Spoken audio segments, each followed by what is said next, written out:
Life condition का सामना कर रहे हैं।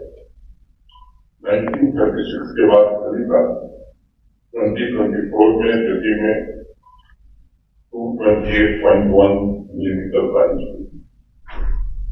जून के तीसरे सप्ताह में देश भर से मौसम विभाग के अलग अलग स्टेशन पहले हीट वेव और फिर रिकॉर्ड बारिश की सूचना दे रहे हैं। कई शहरों में पूरे साल की बारिश का औसत सिर्फ एक दिन में रिकॉर्ड किया गया है। इस प्रकार की घटनाओं के पश्चात इस प्रकार अनेक शहरों में अर्बन इंफ्रास्ट्रक्चर से लेकर मोबिलिटी पर जो प्रभाव या दुष्प्रभाव पड़ा है, उसने हमारे टाउन प्लानर्स, इंजीनियर्स और अर्बन डिजाइनर्स के सामने एक यक्ष प्रश्न खड़ा किया। क्या हमारे शहर एक्सट्रीम वेदर इवेंट्स के लिए तैयार है? क्या हमारे शहर फ्यूचर रेडी है? क्या हमारे शहर क्लाइमेट रिजिलिएंट है? क्या हमारे टाउन प्लानर्स और इंजीनियर्स जलवायु अनुकूल बुनियादी ढांचे को प्लानिंग प्रोसेस में शामिल कर रहे हैं? क्या हमारे शहरों के पास अर्बन प्लानर्स, एक्सपर्ट, डिजाइनर्स की कुशल प्रोफेशनल टीम है जिसके जरिए हम फ्यूचर रेडी सिटीज का निर्माण कर पाएंगे? ऐसे कई प्रश्न हैं जो हमारे सामने बड़ी चुनौती बनकर के खड़े हैं। इस स्थिति में मैं समझता हूं कि पहली बात पॉलिसी मेकर्स की सोच में बदलाव आना शुरू हो। पॉलिसी मेकर्स तथा स्टेक होल्डर्स को ये एहसास हुआ है कि अर्बन प्लानर समाज की समृद्धि और भारत की प्रगति के महत्वपूर्ण पिलर्स हैं और उनका संबंध मात्र बिल्डिंग अपेक्षाओं के साथ कैसे तालमेल बैठा है और यह बिना अर्बन रिफॉर्म के संभव नहीं हो सकता है। इसलिए मैं केशव वर्मा जी के रिकमेंडेशन से सहमत हूँ कि सभी राज्यों संघ राज्य क्षेत्रों में स्टेट टाउन डिपार्टमेंट को मॉडर्नाइज करना होगा। एक्सपर्ट्स तथा टेक्नोक्रेट नियुक्त करने होंगे। टाउन प्लानिंग एक्ट और रेगुलेशंस में व्यापक परिवर्तन जरूरी है। Urban development leadership, city management, human capital generate करने के लिए वैकल्पिक इंस्टीट्यूशन बनाने होंगे तथा स्टेट लेवल कमेटी का भी गठन किया जा सकता है जो अर्बनाइजेशन पॉलिसी मेकिंग में सहयोग कर सकते। मैंने हाई लेवल कमेटी की जो 2023 की पहली रिपोर्ट है उसको आपने जो दिया तो हमने देखने की कोशिश की। Capacity building, urban planning, designing river front in Indian cities तथा शहरों में इकोनॉमिक पोटेंशियल रियलाइज करने के लिए उन्होंने जिन इम्प्लीमेंटेशन फ्रेमवर्क का किया उसे शहरों को इंटरनेटी बनाने की दिशा में मैं बड़ा कदम मानता हूँ या कहूँ कि पहला कदम मानता हूँ। एक लंबी यात्रा है जिसमें पॉलिसी रिफॉर्म के साथ साथ पूरे अर्बन प्लानिंग और सिटी मैनेजमेंट सिस्टम हमें रीओरिएंट करना होगा और क्रांतिकारी निर्णय कुछ करने होंगे। सामान्य तौर पर जो पॉलिसी मेकर्स किसी विषय पर नई नीतियों का निर्माण करने बैठते हैं तो उनके सामने लाखों फीडबैक, रिकमेंडेशन, रिसर्च ये होता है। ये बड़ा जरूरी है। केशव वर्मा जी की अध्यक्षता में मुंबई के टाउन प्लानर श्री शंकर देशपांडे ने किसी कार्यक्रम में ये बात सुनाई। उनके डॉक्टर मित्र ने उन्हें कहा कि भाई शंकर तुम जान बचा सकते हो।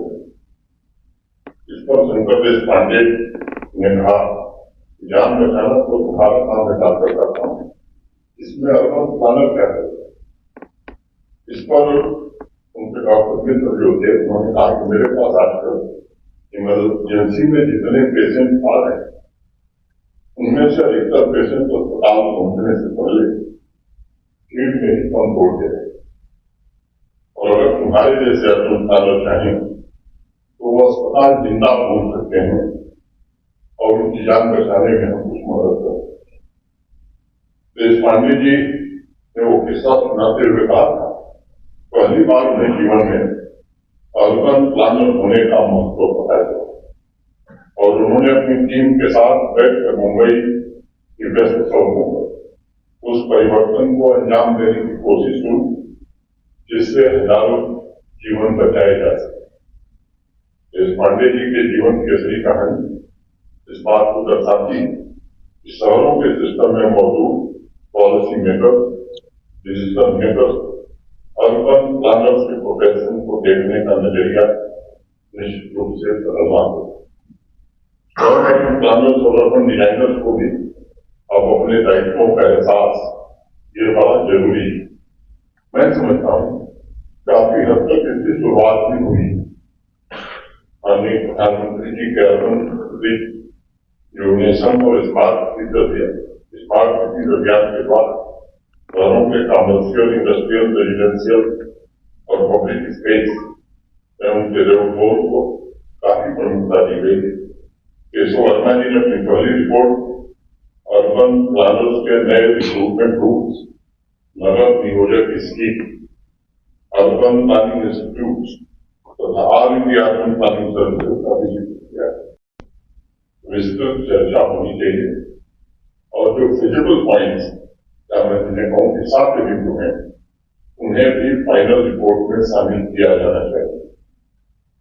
इसके अलावा मैं आज आप सभी के सामने अपनी समझ से कुछ बातें रखना चाहूंगा जो अर्बन डेवलपमेंट सेक्टर में चुनौती की तरह है और जिन्हें फेस करके ही हम फ्यूचर रेडी सिटी निर्मित कर सकते हैं तथा सभी नागरिकों की क्वालिटी लिविंग हम सुनिश्चित कर और हमें सस्टेनेबल अर्बनिज्म के लक्ष्य को प्राप्त करने का भरपूर प्रयत्न करना होगा। High level committee on urban planning की पहली रिपोर्ट में रिवर फ्रंट और उससे जुड़े वैल्यू क्रिएशन और इकोनॉमिक डेवलपमेंट पर चर्चा हुई। श्रीनगर और जम्मू शहर के थोड़े बहुत अपने अनुभव के आधार पर कर सकता हूँ। अनेक ऐसे शहर हैं जो हजारों वर्ष सांस्कृतिक विरासत को लेकर चल रहे हैं। वहां रिवर फ्रंट की प्लानिंग और डिजाइनिंग का सिर्फ पब्लिक इंटरटेनमेंट के दृष्टिकोण से नहीं दिखाया जा सकता, बल्कि उन्हें शहर के व्यापक सर्व समावेशी अर्बन क्वालिटी विजुअल अपील को ध्यान में रखते हुए हमें डेवलप करना होगा। और इस दृष्टिकोण से मैं कह सकता हूँ जैसा वर्मा जी ने कहा कि श्रीनगर निश्चित रूप से एक अच्छे मॉडल के रूप में उभर करके देश के सामने आया। दूसरी बात मैं आपके ध्यान में लाना चाहूंगा, अनप्रेडिक्टेबल वेदर पैटर्न, चाहे वो हीट वेव हो, बारिश हो या स्नोफॉल, उसे अर्बन प्लानिंग और डिजाइनिंग में कैसे हम शामिल कर सकते हैं। इसके लिए जरूरी है कि अर्बन डेवलपमेंट पॉलिसी में शहरों तथा वाटर बॉडीज के संबंध को पुनः हमें प्रगाढ़ बनाना होगा। ग्लोबल वार्मिंग और एक्सट्रीम वेदर इवेंट्स की वजह से आज वाटर बॉडीज को इकोनॉमी और ईज ऑफ लिविंग का मुख्य कैटलिस्ट माना जा रहा है। इसके अलावा वाटर बॉडीज बारिश के दौरान ड्रेनेज सिस्टम का फ्लो होता है। विश्व के अनेक बड़े शहर जहां लेक और वाटर बॉडीज समय के साथ लुप्त हो गई, वहां नए सिरे से उन्हें डेवलप करने तथा कमर्शियल बाजार लेक और वाटर बॉडीज को शहर की अर्थव्यवस्था के मुख्य हिस्से के रूप में डेवलप करने की कोशिश हो रही है। इसलिए मेरा मानना है कि आने वाले भविष्य में शहरों का इकोलॉजिकल पोटेंशियल ही उसके इकोनॉमिक पोटेंशियल का मुख्य आधार बनेगा। आज शहरों के ग्रीन पब्लिक स्पेस में सभी तरह की पब्लिक कम्युनिटीज और लैंडस्केपिंग पर विशेष बल दिया जा रहा है। मुझे लगता है कि हमारा प्रयास होना चाहिए वो इंक्लूसिव पब्लिक स्पेस हो, यहाँ पेडेस्ट्रियन वॉकवे पर विशेष रूप से ध्यान दिया जाना चाहिए ताकि उसके आसपास के इलाके को कमर्शियल हब के रूप में विकसित किया जा सके।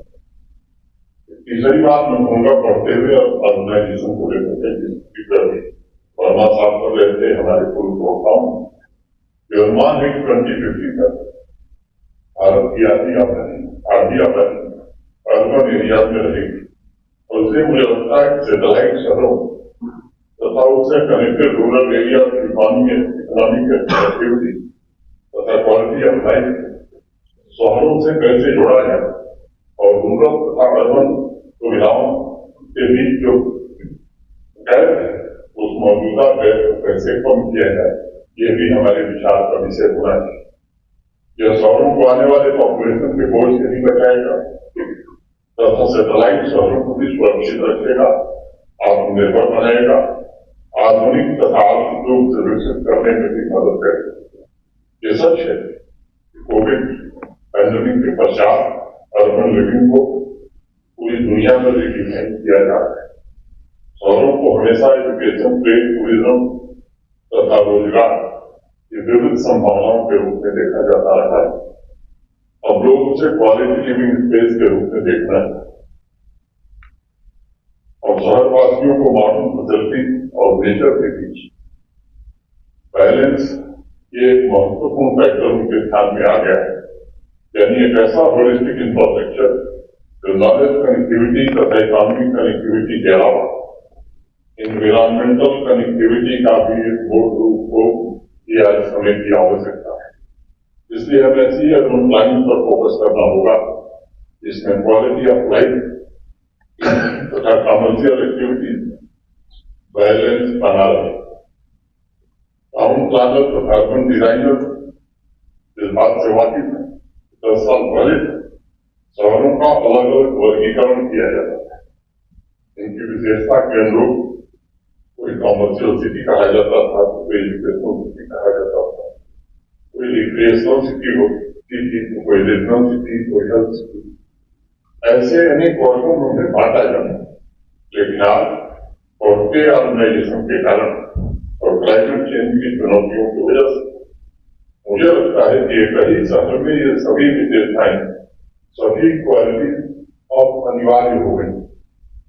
और strong innovation culture, smart governance, smart public service space, smart mobility जैसी खूबियां भी एक साथ शहरों के संचालन के लिए आवश्यक है ताकि शहरों की प्रोडक्टिविटी में बढ़ोतरी हो सके। मैं बार बार एक बात करता हूं, किसी भी शहर का हृदय उसके नागरिक होंगे। अर्बन प्लानिंग के मशहूर एक्सपर्ट आर्थर गैलियन ने लिखा था, the city is in a continuous state of flux and it takes shape through the enterprise of all the people.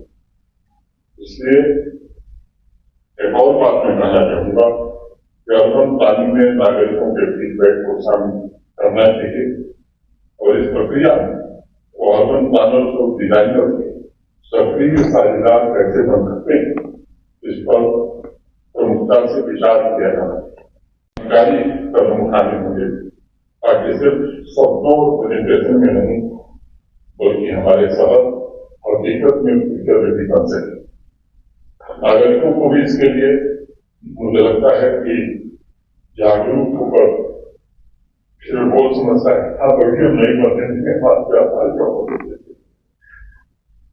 और मुझे लगता है कि राजनेताओं को भी थोड़ा ख्याल रखना होगा।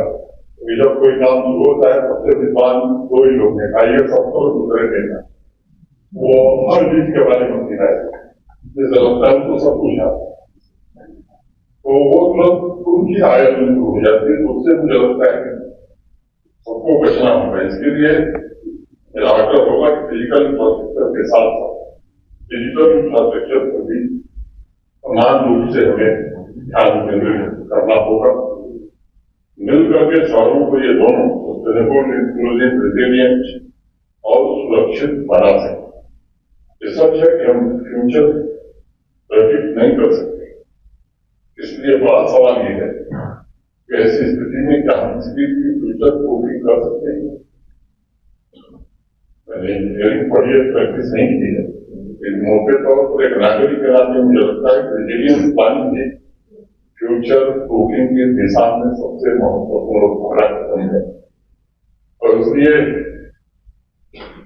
मैं कहना चाहूंगा कि क्रांतिकारी ट्रांसफॉर्मेशन के द्वारा सिटी मैनेजमेंट के रिस्पॉन्स सिस्टम को हमें बहुत सशक्त और मजबूत बनाना होगा ताकि इंटरकनेक्टेड चुनौतियों जल्दी से और दृढ़तापूर्वक सामना किया जा सके।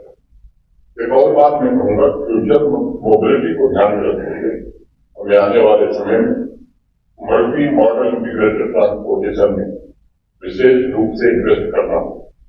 पॉलिसी मेकिंग की पुरानी कहावत है कि अगर प्लानिंग सही है तो भविष्य में आप करोड़ों रुपए बचा सकते हैं।